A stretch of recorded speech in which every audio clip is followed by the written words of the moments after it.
السلام علیکم۔ حج خطبہ 2020 اردو سمیت 10 زبانوں میں نشر جائے گا، سعودی حکومت کا اعلان۔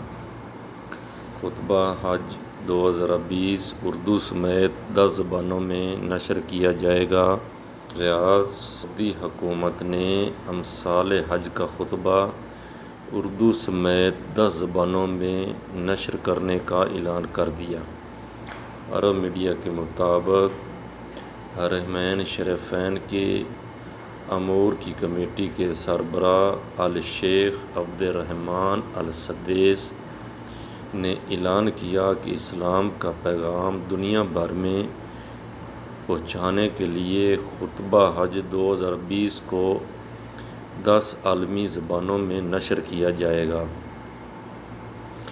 ان کا کہنا تھا کہ اس اقدام کا مقصد حج کے خطبے کی اہمیت اور اس کے ذریعے دیے جانے والے پیغام کو دنیا بھر کے مسلمانوں میں پہنچانا ہے۔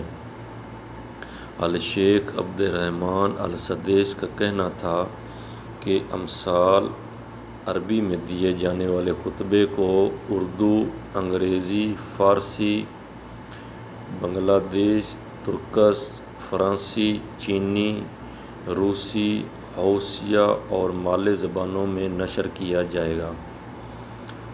عرب میڈیا کے مطابق گزشتہ برس سعودی حکومت نے اردو سمیت 5 زبانوں میں نشر کیا تھا۔ یاد رہے کہ سعودی عرب نے کورونا کی وبا کے پیش نظر محدود پیمانے پر حج کا اعلان کیا تھا۔ رواں سال صرف 10,000 افراد کو فریضہ مقدس کی ادائیگی کی سعادت حاصل ہوگی۔ عازمین کا انتخاب خود کار طریقے سے کیا گیا، جن میں 30% مقامی اور 70% غیر ملکی تارکین ہیں۔ منتخب عازمین کے پہلے گروپ کو ہفتے کے روز مکہ مکرمہ پہنچا دیا گیا ہے، جہاں وہ ایام حج کے آغاز سے قبل ایک ہوٹل میں علیحدہ کمرے میں ٹھہریں گے۔